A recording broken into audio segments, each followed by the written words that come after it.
whether you're folding laundry, cooking dinner, or even something as simple as brushing your teeth, add in a newborn and the job gets 10 times longer and therefore harder. So the question I want to ask you is, why are you considering cooking Thanksgiving dinner?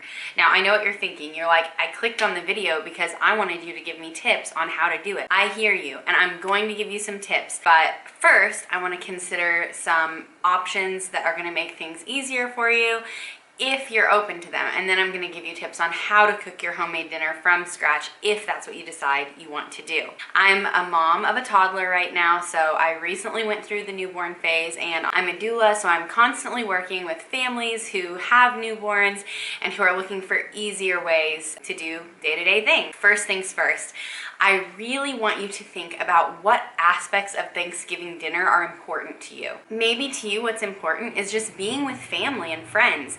Maybe the food is kind of a secondary thing to you. It doesn't even matter. Okay, so then why are you doing the whole Thanksgiving dinner anyway? Do something a little non-traditional. Do lasagna.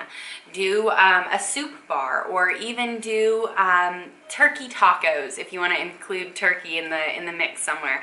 But you can always do a non-traditional and somewhat easier Thanksgiving dinner if you want to. Something else you can consider is if there's one special element that you want to include.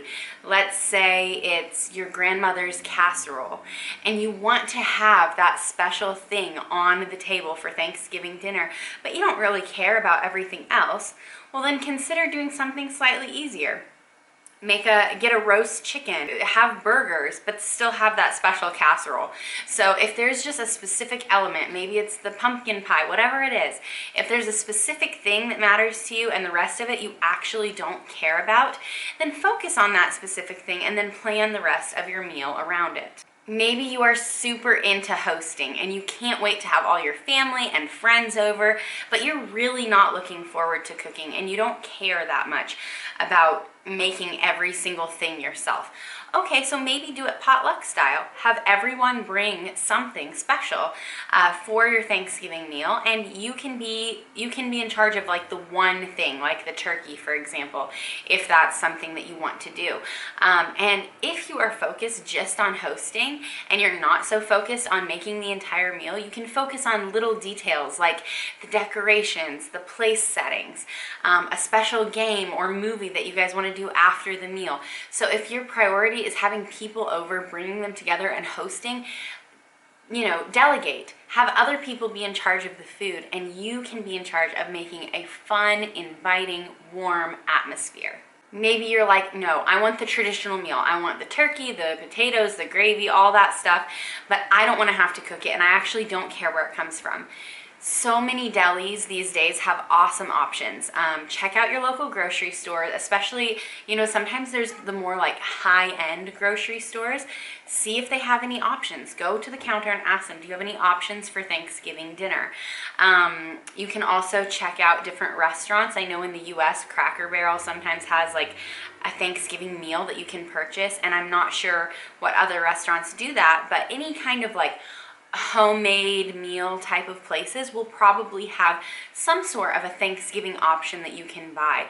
So don't be afraid to ask. Go into your local grocery stores, your delis, your markets, even the restaurants, and just ask, do you have any pre-made Thanksgiving meals that I can buy on Thanksgiving Day? Now, maybe you're like me and you really love cooking. You enjoy it. It's a lot of work, and you know it's a lot of work, but it matters to you. You take pride in putting it on the table, and it's just something special. Okay, so I'm going to help you. If that's you, if you really want to still do the Thanksgiving meal yourself, then I've got some great tips, starting with prioritizing your menu. So I like to narrow this down to the must-haves. And by must-haves, I don't just mean must-have on the table, but I mean must make from scratch, must be homemade, must follow this certain recipe. Because, again, there are alternatives to a lot of things. Your pumpkin pie, you can probably buy it from the grocery store. But if your pumpkin pie recipe is super important to you and you want that homemade pumpkin pie, then that's not going to be an option. So I'll tell you, for me, my non-negotiables, my things that I have to have ahead of time and ready are my turkey, my mashed potatoes and gravy, so that's a 2-for-1, mashed potatoes and gravy,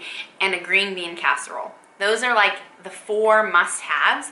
And then most of the other stuff is either fun, extra things. So if I want to add in other casseroles, other desserts, that's just me being creative and fun.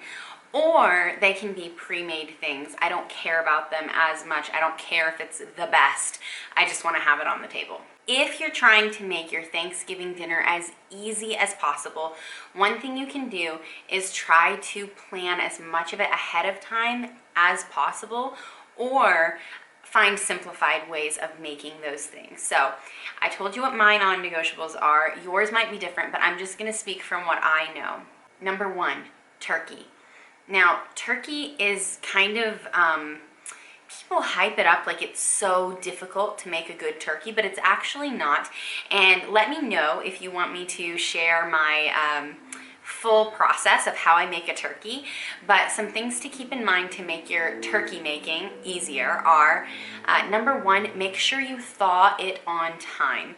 I think the biggest problem people have is they're at the last minute rushing to thaw their turkey, trying to run it under and like it's a giant block of ice, and it's so difficult because they haven't properly thawed their turkey. So for you, what you're gonna do is just make sure that you get your turkey in the refrigerator early enough. And if you look on the back of your turkey on the package, it usually says for how many pounds or kilograms your turkey is, for how many days, and yes, it's days, not hours, how many days it needs to thaw in the refrigerator. Now, I always like to put mine in maybe a day or even two a day early, because my refrigerator, I keep it on a fairly cold setting. So that, I guess, is dependent on your refrigerator, but just make sure that your turkey has plenty of time to thaw. It'll save you so much stress in the long run. Another hack for turkey, if you're not worried about having that whole presentation of the turkey, is you could actually make just a turkey breast in your slow cooker. So a lot of people don't even like dark meat, they just want the turkey breast. Me personally, I love the dark meat, it's my favorite part of the turkey. But if you are a white meat person and you want that turkey breast, then go ahead and get your crock pot and take 1 stick of butter and kind of just rub the stick of butter all over the bottom of the crock pot, and then take the butter out, put your turkey breast, again, not the entire turkey. You can buy the Butterball brand, I know does this, where they just sell the turkey breast by itself. Put that in your slow cooker, put some salt and pepper, and then the rest of that stick of butter, just stick it right on top of your turkey. Turn the slow cooker on, and it will, in the morning and by evening, on low, and by evening when it's time for dinner, it's gonna be so delicious, like juicy and tender. It's excellent. So that's not what I do for Thanksgiving, but it is a nice, like, holiday-esque meal that I have at other times of the year. Mashed potatoes. Mashed potatoes are amazing because you actually can make these a day in advance if you want to. You know, you can just leave them nice and fluffy and reheat them and just kind of stir them every now and then in the microwave if you want to. Or another option that you can do is put it in a nice pretty casserole dish and just kind of either use a butter knife to make like waves in it, or you can even use a spoon and kind of stick it up and down and make it kind of like, I don't know how to explain it. It's like, it'll be sticky and it'll come up, so there'll be like little spikes on it. I don't know how to describe that. Anyway, so you want kind of a rough or textured surface on top of your mashed potatoes. And then the next day, after you take your turkey out of the oven, if you have a turkey, then you can just stick the mashed potatoes in for about 30 minutes. Whatever temperature you have your casseroles on, that's fine. You can put them all in at the same time. And it'll just kind of lightly brown the top and give it that really pretty look. And you can even sprinkle some chopped green onions or something on top if you want to make it look extra special. If you plan to make your mashed potatoes ahead of time, I would recommend doing them the day before. I'm not a huge fan of frozen mashed potatoes. I have done it for my just like to keep in my freezer for like random days, but they're not quite as nice of a texture as they are when they're like more fresh. When they're frozen, you have to mix extra liquid in with them and stuff, so it's not the best option for the freshest taste for a holiday meal. Now we come to casseroles. Okay, so there's a few different ways that you can prepare your casseroles ahead of time. And the one warning that I have is don't put it in your pretty casserole dish and then put your pretty casserole dish in the freezer and then take it out and put it directly in the oven. That might cause your casserole dish to crack. And dishes like that, they're so pretty and they can be so expensive, so you don't want to do that. Instead, if you want to make your casserole ahead of time, make sure that it has ingredients that can be frozen. Anything that has a milk or a cheese type of sauce usually freezes well. Once again, be careful of things like potatoes. You know, some casseroles call for like diced potatoes, for example. Something like that probably isn't going to freeze well.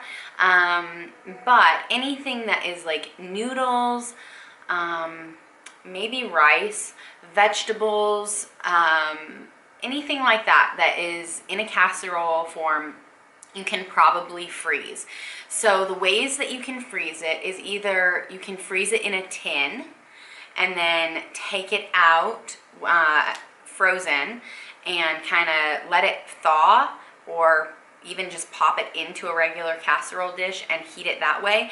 But it might take quite some time to cook, so if you're just hoping for that 30-minute window, beware if it's still frozen. The other thing that you can do, if you did want to do it in the pretty casserole dish, you can freeze it in the pretty casserole dish, take it out, and let it sit on the counter and thaw to room temperature. You do not want your, like I said, you don't want that pretty dish to crack. So you want to make sure it gets completely to room temperature before you put it in the oven. Another option, and this is what I'm personally going to do this year with my green bean casserole, I'm going to prepare the entire thing, let it cool, and then put it into some Ziploc baggies and put those Ziploc baggies in the freezer.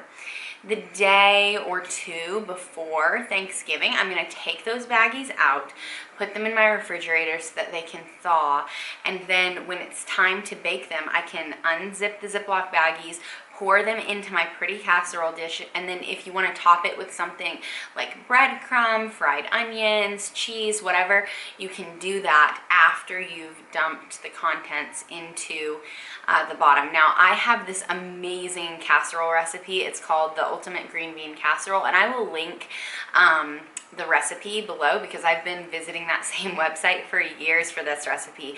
Now, I do substitute the bacon with beef bacon. You could also do ham or Canadian bacon, but I would not recommend doing turkey bacon or any other kind of meat. I just don't think it would taste as good. So yeah, stick to like some kind of a ham or bacon or a beef bacon. Otherwise, you can just completely leave out the meat if that's not your thing. And I top with French's fried onions. It is amazing. And I grew up with like the really old-fashioned green bean casserole that has like just the canned green beans and the cream of mushroom soup. But this, if you want something just amazing, this takes a green bean casserole to the next level. It is so good. So I will definitely link that recipe down below if you're interested. And don't forget about breakfast on Thanksgiving Day. You know, like, at least for me and my family, we never really eat a proper meal until Thanksgiving dinner because it's like this big meal and we want to save room for it. But it's still nice to have something to munch on if you get really hungry or you're just like not feeling well and you need something. So I'm planning to make muffins this year and stick them in the freezer and then just take them out the night before or even the morning of, and you can microwave them depending on what kind it is. You can even cut it in half, put a little butter on it, toast it. You could do banana bread. You could do another idea would be cinnamon rolls. I'm trying to think. There's all kinds of things. Pumpkin rolls, scones, I don't know. Almost any type of baked good will go into the freezer and you can pull it out and just let it come to room temperature and it's going to taste amazing, just like it's fresh. So that's always an excellent option as well. Most importantly, I hope that you'll remember that this is a time to be grateful. Thanksgiving has always been my favorite holiday because it's the one with the least hype, the least commercialism, and it seems to be just so meaningful. There's so much to be grateful for. I'm so grateful for Christ, for what he did for us on the cross. I am so thankful for my husband and my son and our daughter in heaven. I am so thankful for the amazing extended family and friends that we have. And so I have so much to be grateful for, and I hope that you can find the things in your life to be grateful for as well. I know if you are watching this and you do have a newborn, I know that is something amazing to be grateful for, and I just hope that you can enjoy your time with your little one. It's fun to cook meals. It's fun to make a whole spread and have people over. That's awesome. But remember to prioritize your family. And don't let yourself get stressed and carried away with, I have to do this, I have to do that, you know. I'm reminded of the story of Mary and Martha in the Bible, how Martha was working and serving. And I feel bad, like sometimes we kind of look down on Martha, like, oh yeah, she was doing the wrong thing. No, she was serving. She had a servant's heart. Like, I think we need to admire Martha, and I think in a lot of ways we need to learn from Martha. Martha has some amazing qualities, but that's a story for a different time. But my point is, Mary was the one who sat at the feet of Jesus. And, you know, I think just that idea of being with people, enjoying community, learning from each other, growing together, being in each other's presence is such a beautiful thing. And I hope that you will take the time out of your busy day as you're serving in the kitchen, as you're feeding your baby, as you're making sure that little one takes his or her naps at the appropriate times, as everything else that you have that you're juggling. I pray that you will find the time to just sit and enjoy your family and enjoy your little one and have a wonderful, happy Thanksgiving. I'll see you guys very soon, and remember, God's mercies are new every morning.